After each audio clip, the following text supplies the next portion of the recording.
Hi, everybody. It's Louise once more with your First Lady of Nutrition podcast. And my guest today is the developer of a new system in nutrition called Photonic Nutrition. He is none other than Dr. Tel-Oren, affectionately known as Dr. T, who is an MD, a DC, an LN, a CCN, a DACBN, and it could go on and on. He's one of the most talented, one of the most brilliant, one of the most innovative, nutritional, investigative journalists and reporters that I have ever known. And I'd like to introduce you now to my audience. Welcome, Dr. T. It's my pleasure to be here. Thank you. Now, you have quite a bio, quite a resume, and I certainly couldn't tackle everything, but tell us very briefly about your interest in nutrition, the environment, and what is photonic nutrition? Well, actually, it's photonic nutrition, which is one of many things that I consider essential for health and life itself. When we talk about what's fundamental to our life and what makes us tick, what makes us healthy, what makes us turn on all of our genes that are promoting longevity and vitality and vigor, there are very few things that come close to photonic nutrition. That is basically the sum of all the different nutrients, which I call photonutrients. Photo is P-H-O-T-O. Photonic nutrition symbolizes all of the photons that are supposed to come in contact with our body and that are stimulating the production of hundreds, if not thousands, of nutrients and metabolic byproducts within our skin and retina. And those are the photons of the sun. The sun is the source of life on Earth, and humans, very much like plants, are manufacturing thousands of nutrients that are crucial for our survival and for our vitality, just like plants do photosynthesis in order to create their own building blocks. We don't do photosynthesis, obviously, or we would be green. But we do many other things. And unfortunately, people have relegated the sun to nothing more than a source for vitamin D. That's a big mistake, as we can discuss later. So photonic nutrition is just one out of several things that I consider fundamental to health. And if people are trying to invest in their health by buying superfoods and by exercising and drinking certain things, trying to do what they're told by their holistic doctors and nutritionists. But if they forget photonic nutrition, they're not going to be healthy. They're not going to reach the vitality level that they could.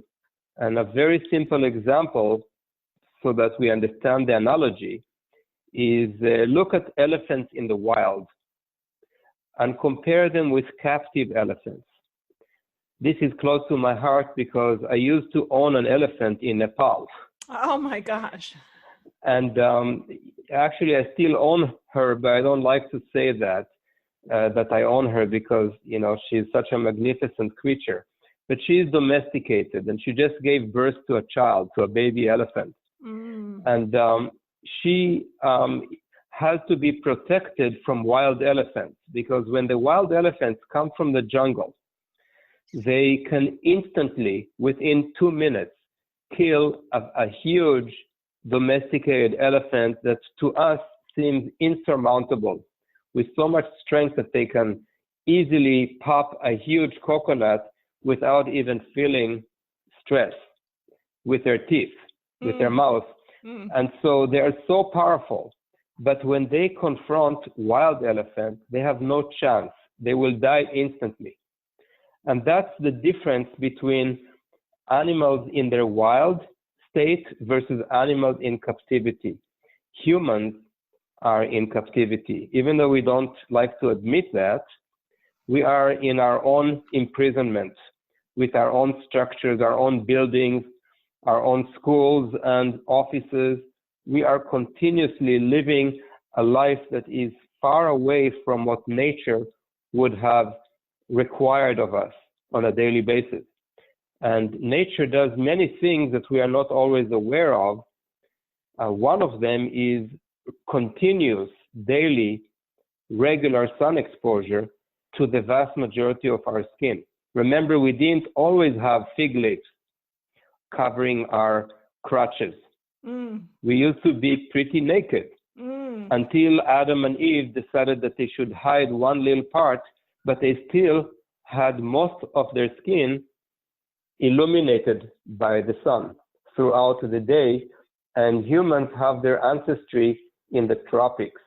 In the tropics, we would have sun every day, and all we would need is half an hour to an hour a day to manufacture the equivalent of up to 20, even 30,000 IU of vitamin D, which is not even the important nutrient, and all the other things. So if we are in the natural state, we have a very easy way of becoming much stronger, much faster, much more agile, and much greater of endurance relative to animals which are in captivity. And there are scientific studies to show that people who are exposed to the sun in a study setting and are told to run 100 meters or 100-yard dash, or are told to engage in endurance and strength activities, the difference between the group that does only half an hour of sun in the middle of the day to most of their skin and the other group is absolutely amazing. I'm talking about knocking off 3/4 of a second in a 100-yard dash, which could mean the difference between the first and the last place. This happens almost within a couple of weeks. So we are walking shadows, thinking that we are healthy just because we don't have overt symptoms of disease, but we have no clue how much power there is within us waiting to be exuded as soon as we are allowing nature to bestow upon us what we are supposed to be getting from it as our inalienable right. Humans are not what they used to be. So may I ask you a question? Many of us live in a different kind of latitude and longitude these days than the tropics. How do you suggest that they get some photonic nutrition? I mean, is it simply by going out in the sun? Is there any technology that's available now to provide what we may not be able to access from the sun safely? Right, that's a very good question. And I will start by saying that most people, even today, are still living under the misconception that vitamin D is sufficient replacement for the sun. And we saw that especially recently with people who have been recommending mega doses of vitamin D to improve the immune system response to coronavirus, right? Yes. I'm sure you heard about that. Oh, yes. Not enough discussion of the sun was in the media, but definitely in the holistic media, vitamin D was mentioned a lot together with vitamin C, etc., and zinc. But it's a big mistake because vitamin D, although it is one of the phytonutrients our skin manufactures, is not generating health if you are not deficient. They've done many studies on this, and I have all of them in my book that I just finished writing in Hebrew for my Israeli audience. This book has about 1,750 scientific references, and many of them indicate conclusively that vitamin D supplementation is beneficial only when you are deficient, significantly deficient. Once you are out of deficiency state, once you are already sufficient, which means once you reach 30 nanogram per milliliter of 25 hydroxy vitamin D in your blood, Once you get to that lowly level, which is far from your optimal, it's only 30, and the optimum is closer to 70 or 80. Mm-hmm. How do you get to 70 or 80 to be really like the wild elephant? The only way to do that is with the sun, because our skin is supposed to be manufacturing all that. And if we get it from the outside, we are actually inhibiting our skin's need to manufacture anything. The body has a negative feedback, inhibition. So when you get a huge dose from the outside, like orally or through an injection, you are simply going to start making a lot less in your skin because it would be told that it's unnecessary. The problem is that when the skin stops making one thing, it also stops making many other things, and our entire metabolism actually gets harmed. So the only way to obtain all the nutrients from all the different frequencies of the different photons, and we all know that we have frequencies in the infrared range and in the visible range from 400 to 700 nanometer, and then we have the UVA and UVB and UVC. We have all of that, and if we're not exposed to all of it in the appropriate ratios of the frequencies throughout the day, and they have to change throughout the day. For example, in the morning, we get more blue. In the evening, we get more red. The blue is important for manufacturing serotonin so that we can wake up early in the morning and feel invigorated without coffee and feel like we are so energetic and ready to go and alert and develop hunger and desire for life. And then when it gets red in the evening, we stop manufacturing serotonin and we convert it into melatonin, which obviously sets us up for the repose and rest and recuperation and boosting the immune system and preventing cancer and even reducing obesity. All of that is just from the play between red and blue within the visible spectrum. But there are so many things that are manufactured in the body, like nitric oxide. People think that nitric oxide should be taken through arginine supplements because they want their blood vessels to dilate in order to have an erection if they have erectile dysfunction. Men and women are taking arginine in mega doses thinking it would do the job, and in the worst case scenario, they even take drugs to reach the same end result that nitric oxide is supposed to create in their body. They don't know that just by being exposed to the sun for 30 minutes generates more nitric oxide in your body by a factor of at least 200 to 400%. Mm-hmm. I mean, nitric oxide is so crucial, but how do we release nitric oxide? We release it from the skin into the circulation. And if we are not in the sun and we get a lot of nitric oxide from drugs or supplements, we are not allowing the skin to release the nitric oxide into the blood, and then nitric oxide accumulates in the skin, accumulating and creating nitric peroxynitrate, which is a very potent free radical that destroys the skin. So in order to be healthy in your skin, and then allowing the skin to generate nutrients for the rest of your body, just like the liver, I call the skin the second liver. I love that. Because it is so important in what it manufactures for the rest of your body. So if we don't create everything that our body needs, our body becomes a shadow of itself, but the skin also damages itself directly because it needs to release the nitric oxide into the circulation where it can do good. And that's why you have to be in the sun to be healthy and to have a healthy skin. Not to burn, of course, but I don't have to tell you that because everybody has been scared of the sun for generations now. Mm-hmm, so I don't have to tell you to avoid being burnt. You already know that. What you need to know is to get into the sun at noon. Now, if you live in a northern latitude and you cannot benefit from the full spectrum of the sun's photons, so you can get the entire range of photonic nutrients and photonic nutrition, then you have to do two things. One is using nature to the best of your ability. I'll give you a couple of examples. And the other would be to rely on some technology. Because let's face it, in nature, you would not be residing in such high latitudes. And you are probably around the 45th parallel.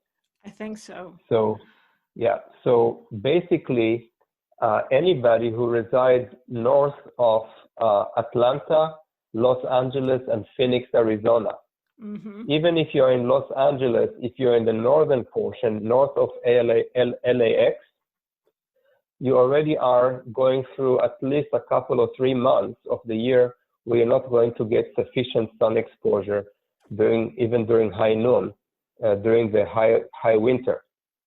So if you live further north, it's even worse.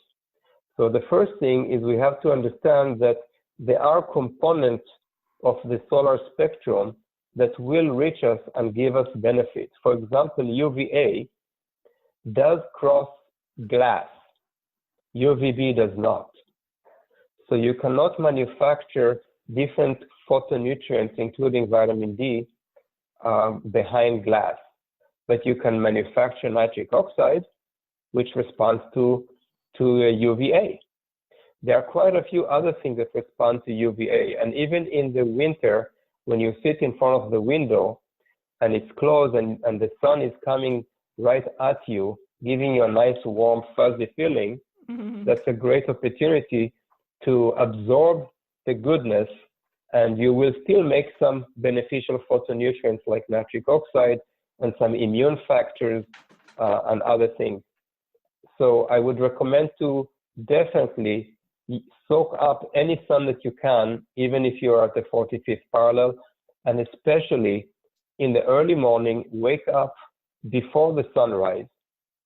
Rearrange your circadian rhythm, your biological clock, so that you go to bed early enough, such that you will wake up early enough with first light.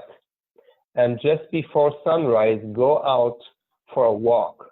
Even if you are covered with clothes, your body will thank you so much because your retina will absorb the blue light that is prevalent at those hours around sunrise. And it will restart your whole body with a huge surge of serotonin, which will be far more effective than any SAD lamp. And I've got to try that. Yes, you have to. And even if it's cold out, just make sure you dress up nicely so that you're comfortable and go for 30 minutes walk around sunrise. This is a huge start for healthy days. It's not just serotonin, because there are interconnections between the retina and the brain that are still being studied, and even blind people who cannot see the visible light, even they have those receptors in the retina that accept those photons and are triggering metabolic responses that improve their entire well-being, even if they can't see. So even blind people should go out around sunrise for a walk. So that's one thing you can do. And definitely in midday, even if the sun is too low in the sky and you're not close enough to zenith so that you're not benefiting from the 90-degree angles of the solar rays, you're still going to get something. So definitely get whatever you can during the morning, and if you can at noon, and also if you can walk for even 10 or 15 minutes around sunrise, that will already improve your health in a dramatic way without much effort. Now, we have to agree that it's not enough, because we are obviously missing the heat, and the skin is not going to manufacture much during the winter if you live far north. So we need to get the skin involved in the activities here, even for immune system. One reason people get sick in the winter with the flu is not vitamin D deficiency. that's very easy to undo because, as we said earlier, even studies with COVID-19, already there has been a study that showed, it came from China, that showed conclusively that on average, people who had severe manifestation of COVID-19 had an average of vitamin D of only 11.1 nanogram per milliliter, which is very, very low. Very but low. it was not because they didn't take vitamin D, it was because they were not in the sun. So people who were not in the sun missed a lot of activities that I'll give example in a minute. They missed all of those important activities. And vitamin D is nothing more than a marker telling us how deficient you are in the sun, not how deficient you are in vitamin D. The vitamin D is nothing more than a marker. So when you test yourself with vitamin D in the blood and you took mega doses of supplements, you are cheating yourself out of the opportunity to know how sun deficient you are. So the group that was not sick with COVID-19, guess what was their average of vitamin D level in the blood, indicating their level of sun exposure? It will surprise you. 30 to 50 NGs? Nope, it was 24. Oh, not that much. Not that much, which only underlines what I told you earlier, which is really that only a tiny bit of vitamin D that will bring you up to 24 is all it takes to prevent a lot of diseases that are related to vitamin D deficiency. But none of this will give you the amazing feeling of euphoria and of vibrance that you can only get when you become wild. By the way, I take groups to Wisconsin every summer to forage for 4 days in nature. Yes. And people come from all over the country to forage with me because they want to learn what nature has to say about our health and longevity instead of listening just to what books have to say. And books are sometimes heavily biased by people who are selling products, as you well know. I know you're not one of them, but there are people who write a book specifically, to sell, let's say, vitamin D. And if they sell vitamin D, they will only help people in reducing the severe deficiency and making them sufficient, in which case they will no longer have severe manifestation of disease, but they will not reach the vitality level that they deserve. And this they learn during foraging, because we eat from nature and we talk for about 25 hours during the 4 days, 25 hours of discussions about what it means to be natural. It's not enough to claim I'm natural, but to understand what it really means according to the source of all things natural, which is obviously nature.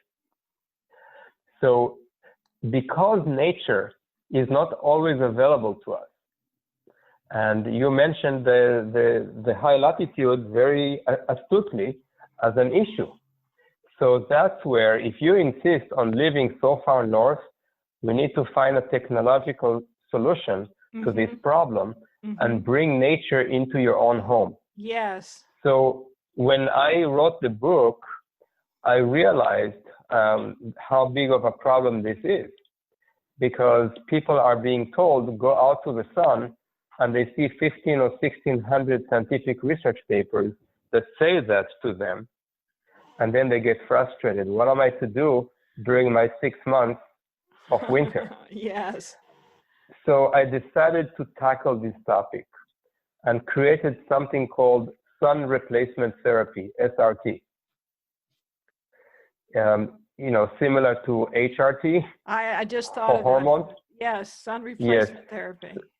Sun replacement therapy. And basically, this is a home-based solar therapy that provides the entire spectrum of the sun that can be used during the winter or even in the summer when people are working throughout the day and don't have a place to go out naked without the police coming to get them. True. And also people who are dressed heavily because of religion or modesty, or people who are artists and people who are students and are indoors most of the day. People like that really have no opportunity to go out to the sun at noon to get the full benefit of the entire spectrum in a very short time. And by the way, you'll be surprised to know that when you go out to the sun a lot at, say, 9 or 10 a.m. and after 4 p.m., like many authorities recommend, that's when you increase your risk of skin cancer. Oh, that's that's important. Would you repeat? Yes, repeat that again? Because skin cancer is a topic I also want to tackle with you today. Okay. So the times when you shouldn't go out again. Yes. Well, people think that the sun is so harsh at noon that they listen to advice often by dermatologists and avoid the sun at noon, and instead they go to the sun around 9 or 10 a.m. Right. as well as after 4 p.m. Right. Not realizing that during those hours, they get a lot more of the infrared and a lot less of the UVB that would be their warning sign to go out into the shade. So they stay in the sun a lot longer. Right. They're exposed to a lot more free radicals from the infrared of the sun. They stay for an hour or 2 hours because they feel comfortable.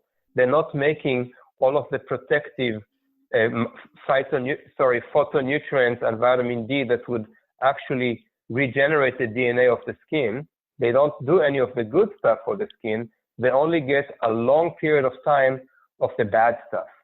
And that's why if you want to enjoy the benefits of the sun, you have to go at high noon, but you don't need to be there for long, just 10, 20 minutes belly and 10, 20 minutes in your back, which you can build up as your tan, helps you protect and become more resilient. That's the way to do it. Throughout the summer, you increase the time a little bit every day and get the full benefit within only 20 minutes or 25 minutes. Then you can get out of the sun and you did your good deed for the day. Would you tell everybody, Dr. T, so we don't forget, the sun replacement therapy, the SRT that you pioneered, where can people find out about that? They can go to the website photonicnutrition.com and sign up. Photonic is PHOTONIC, nutrition.com, one word. And if they do that, they will just see the initial page. If they sign up later on, I will send them an entire article that I wrote on photonic nutrition so they can learn about it and see if it's something that they need. I still believe that the sun is number one. The sun is better and nothing can be as good as the real deal. Just like hormone replacement therapy can never be as good as the real hormones. And we can talk about that too, because I have a special affinity to the issue of hormones. And I have something called HBST, which is hormone balancing and substitution therapy instead of HRT. It's far more important to balance the hormones than to replace them. Think about a teacher in your elementary school. Do you know the difference between a substitute teacher and a replacement teacher? Think about it. And you would prefer a substitute teacher. A replacement teacher is not a good thing. You lost a teacher. But a substitute teacher is only temporary because you haven't lost your ability to meet your own loved teacher. And that's what we want. We want hormone substitution, not hormone replacement. And we want it to be human identical as opposed to bioidentical. Human identical hormones can be elucidated through special testing that I do that look at the entire gamut of hormones, not in saliva, but in blood. There's an importance to that, which I don't know if we want to get into that right now, but let's continue with the SRT. if you don't mind. No. There's quite a lot to talk about. And when we move Right. from the SRT, we definitely Yes. need to talk about your very unique method of The removing skin. skin lesions. Yes, because my people Right. will be Okay. fascinated with that. All right. I'll be happy to discuss it. So SRT consists of several lamps, and each one covers a different part of the spectrum because there is no single lamp that can cover the whole range. We have to have the appropriate ratio of UVA and UVB. That's really important. You have to have the appropriate type of blue with the right frequency that will not damage the eyes, but only be beneficial. And we have to have the full spectrum of the sun, of the visible light as well, plus a little bit of infrared. If we have all of that, and then all we need is 10 minutes every morning before we go to work, even if we live far in Alaska, those 10 minutes will be sufficient for our skin to participate in the activity that makes the body much, much healthier. And I have to tell you from my own experience, I was infected with SARS, CoV-2. I didn't know that. Yeah, it's no big deal. I mean, it was the mildest cold I ever had. And the reason is I was prepared for it by going out to the sun every day and working in my garden. But as soon as I felt the symptoms and was notified by a patient that when she saw me, she was positive and she didn't know it, and I was with her and treating her for about 20 minutes, in very close range, touching range. And, we hugged and we talked a lot, and, she's a friend. And I had another physician in the room that I always do. I have a physician that I train on the method so that I don't have to do it everywhere in the world. And she just let me know a few days later that she was actually positive when she met me, and she didn't know it yet. It took another couple of days. And it was right after I developed the first symptoms. So I just went outside. The whole day I worked in the garden, and by the following day, it was all gone because my skin was naked and it participated. There are several mechanisms by which the skin, and never with vitamin D that's taken orally, if vitamin D has anything to do with it, it's only because it's generated in the skin itself. And then it controls and governs molecules that are natural antimicrobials called catalycidins. Those catalycidin molecules can only be activated in the skin when vitamin D is manufactured within the skin. So taking a supplement of vitamin D for that is a joke. Or taking an injection of a mega dose, it's a joke. It cannot provide you with that level of protection. Catalycidin basically prevents the cytokine storm that kills a few people with COVID-19.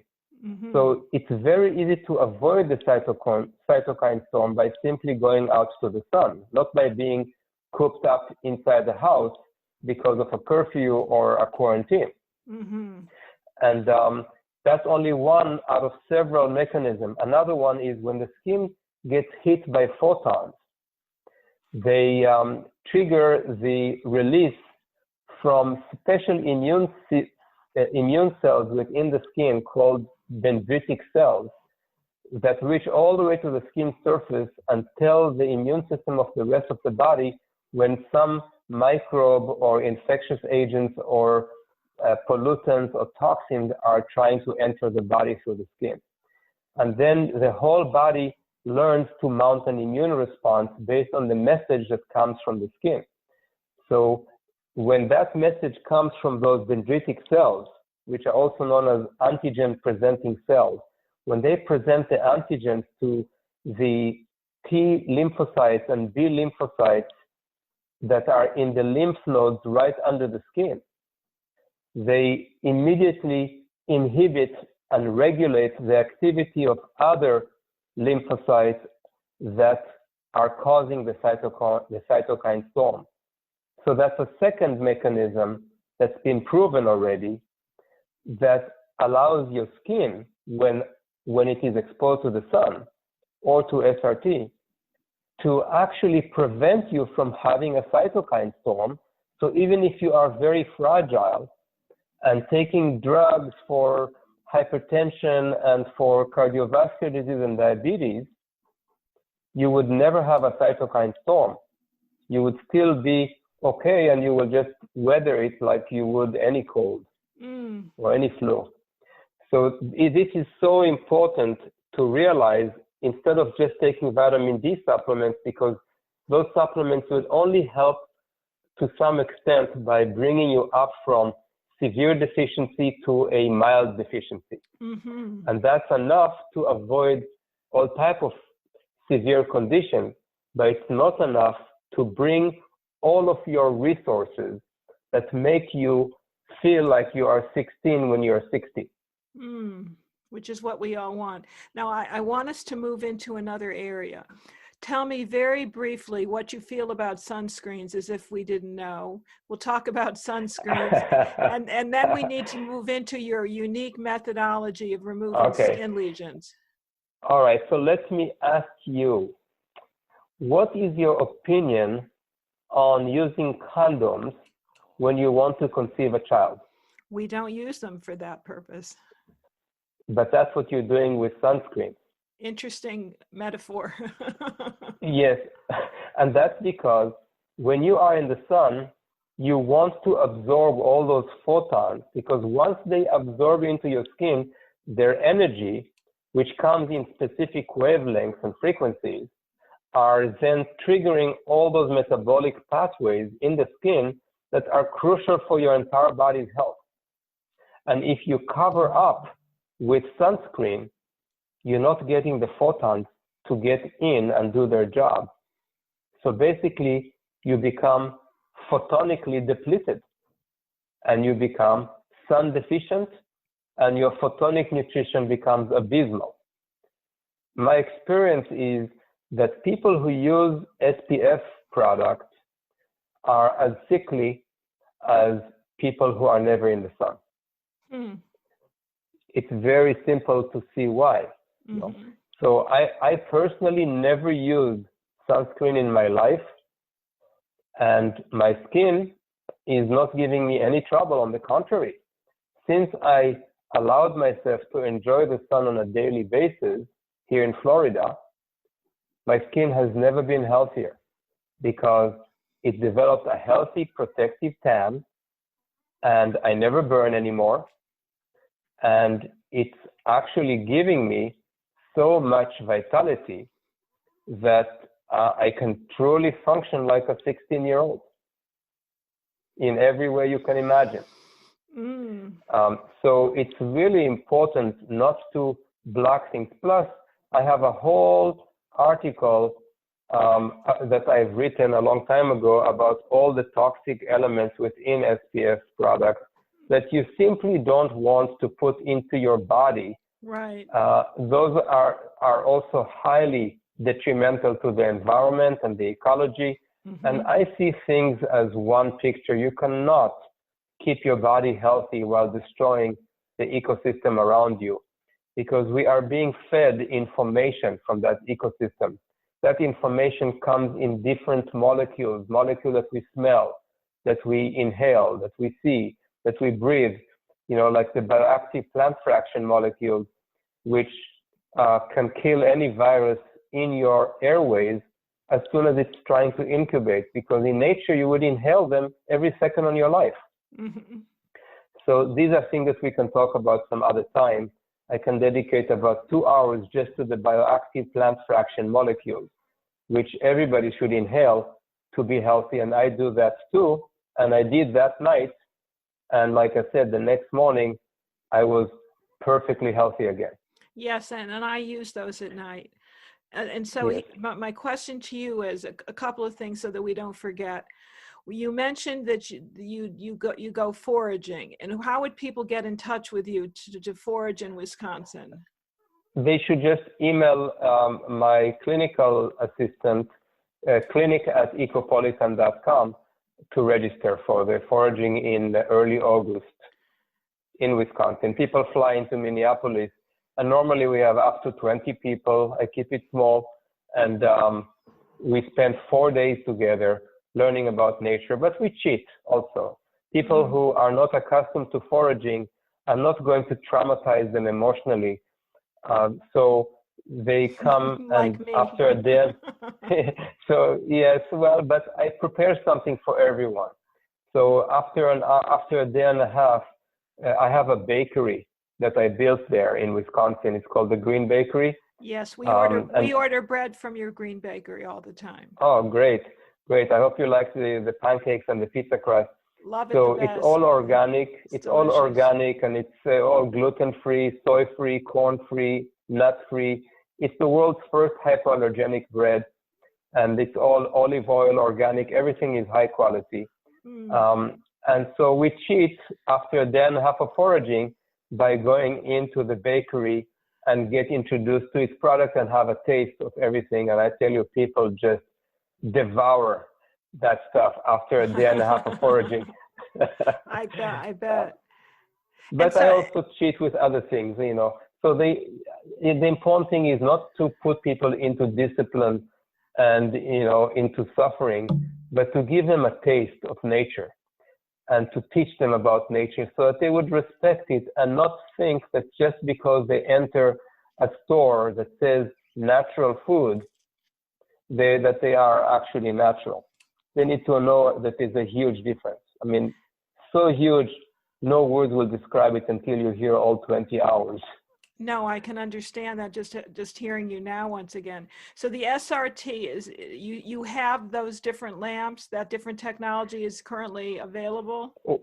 It will be available before you need it in winter. The problem with the COVID-19 is that some of the bulbs come from China and everything got closed. So we could not finish the process. But now that things are opening, we should be able to finish it before the autumn arrives. Excellent. And then people will be able to get the SRT in their bathroom. It will take very little space. They can be naked in privacy in their toilet or bathroom and stand in front of it for 10 minutes, maybe do a little rotisserie action, yes. and they will get all the benefits in 10 minutes, to, you know, including the blue light and the serotonin that's so important before they go to work.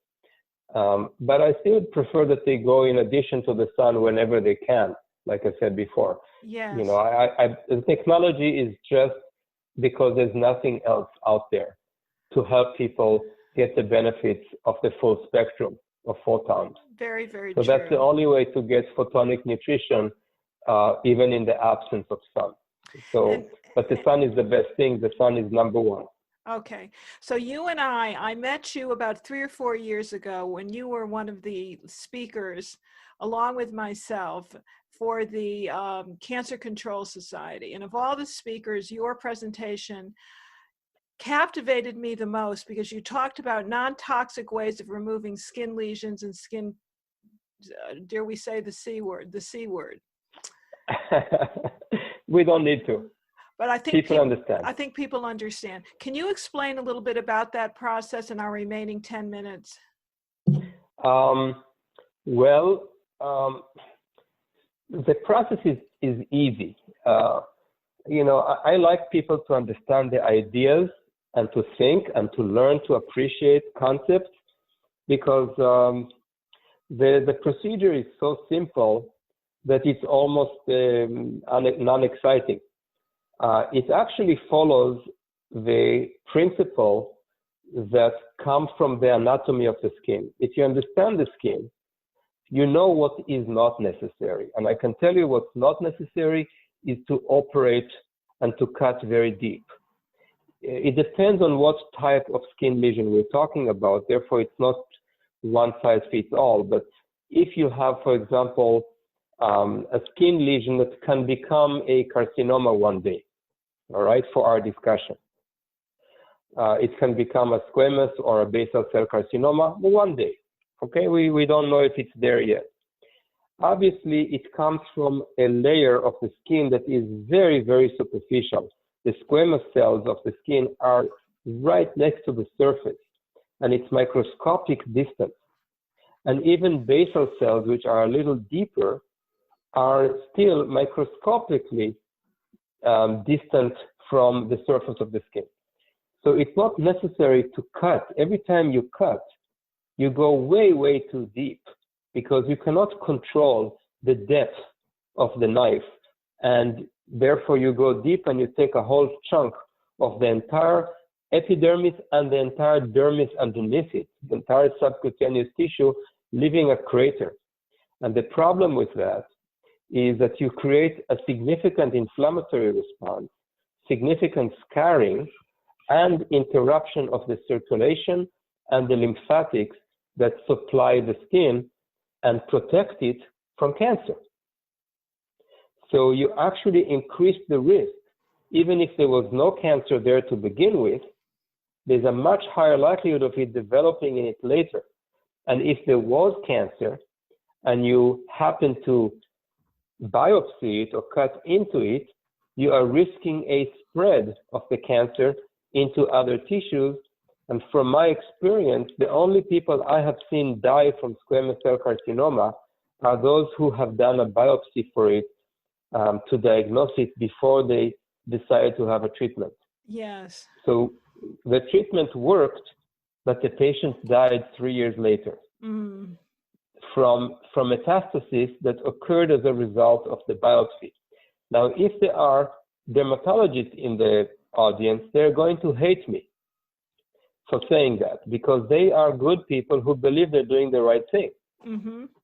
And they just haven't read the research that comes from Asia and from Europe, where there are no significant conflicts of interest that create what we call evidence-based medicine in the US, which is very far from being self-evident, but very close to conflict of interest of the manufacturers of the data. And the result is that certain things are not going to be published in the New England Journal of Medicine and British Medical Journals. You're just not going to see them.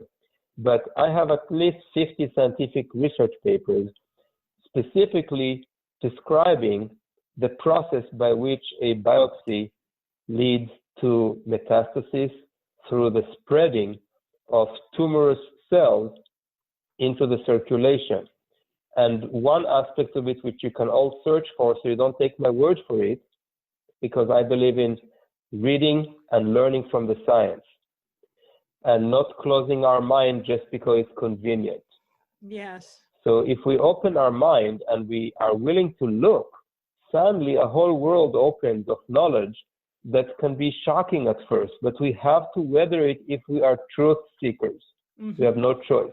Correct. So when you look at those studies, you see something called needle tracking. Look it up, you'll find needle tracking, and there are studies showing specifically how, for example, when you remove portions of a prostate cancer, for which the needles are inserted through the rectum, you have a very high risk in many cases of developing prostate cancer right on the wall of the rectum. Exactly through the tracking of the needle back away from the prostate. As we remove the needle, we take it back and it drags with it cancerous cells from the prostate, affecting the rectum. Not a very good, not a pleasing thought. No. So this is an example of how a biopsy could lead to a disaster. And most of the skin cancers that are not lethal, like the carcinomas, rarely kill anyone. They're not true cancers.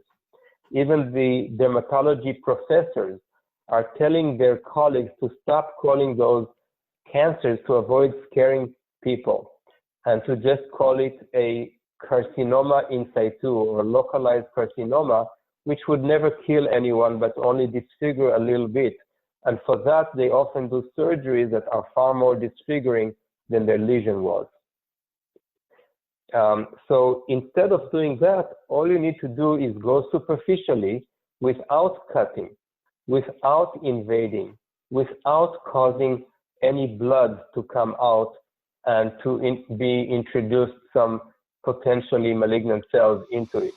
You just dry the whole area with an escharotic liquid, which is an acidic compound that is pretty well known, that can simply be put in the right way and in the right quantity. And this is what I trained physicians all over the country to do. So we have skin clinics throughout California and Cleveland and New York, New Jersey, Florida, and other places, but not all over the country, because I'm only one person and I cannot train too many physicians at the same time. A physician can only be certified by me to do this method after they have seen 150 people with me, so that I could explain and teach them everything they need to know to at least see 90% of the cases. And then after another year or 2 years, they can see the next 9%. And after maybe 7 years, they might be able to handle 99.9%. The rest, they will just leave to me when I happen to be in the area, or they will send them to me when I do a training for another doctor.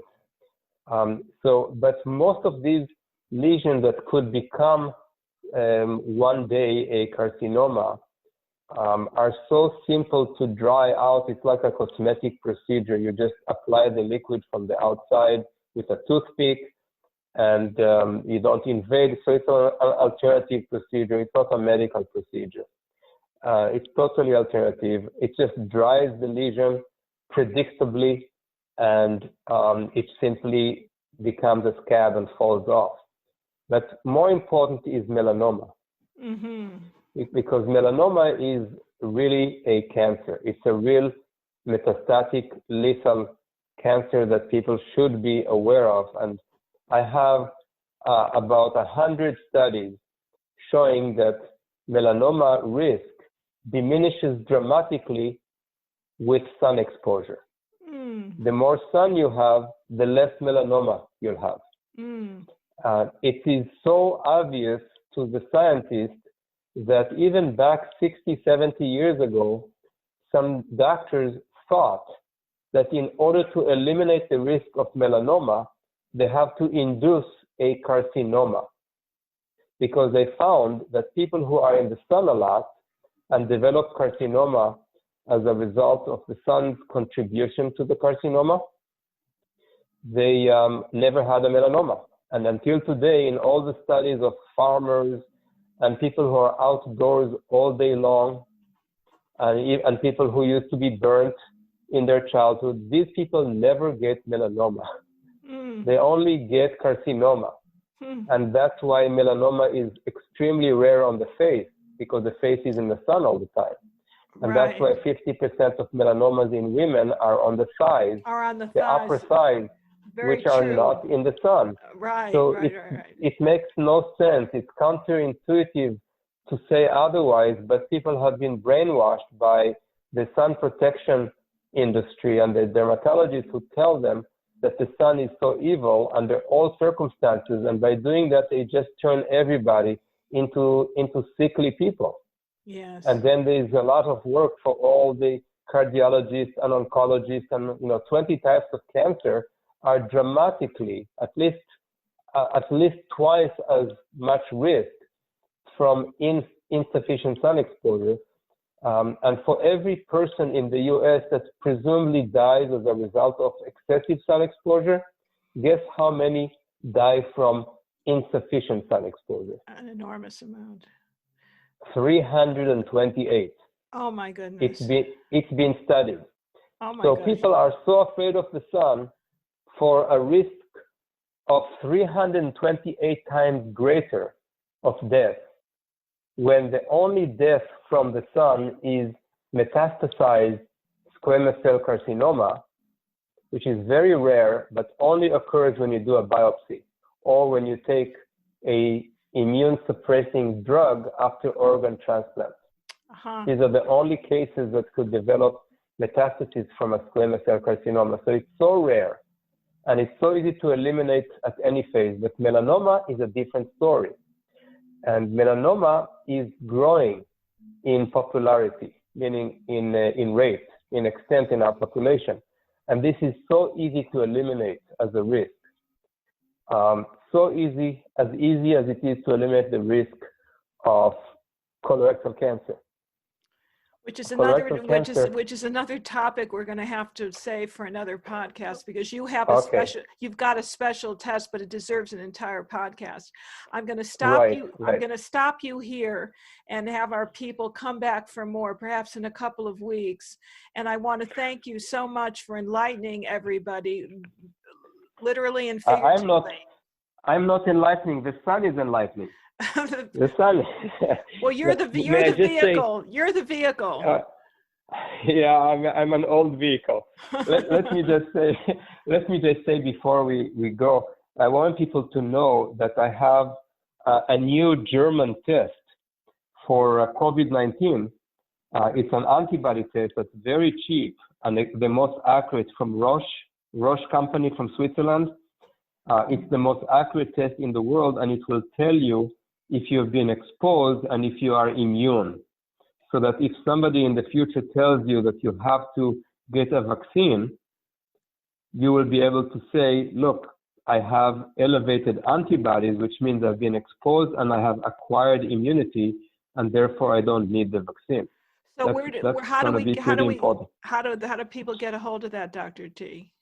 Just send an email to clinic@ecopolitan.com, the same one I gave you before, and you can receive the kit at your own home or the instruction to go to any lab and send the serum to us so that we can send it to Germany. And it's on the same sheet that I have a brand new sheet for the stool test with some new parameters that people will be able to see at the same time. Well, you offer so many enlightening and truly enlightening services and testings and foraging, as well as your trips to Nepal, that I invite everybody to visit you at ecopolitan.com. And I want to thank you again for being my guest. I want to welcome everybody. My pleasure. Thank you. Toda rabba. Thank you for being such a beacon of what's common sense and what's logical in health and nutrition. Well, I try. Thank you so much. So this is Louise Gittleman saying goodbye, good luck, God bless. We'll see you next time for another episode of First Lady of Nutrition podcast.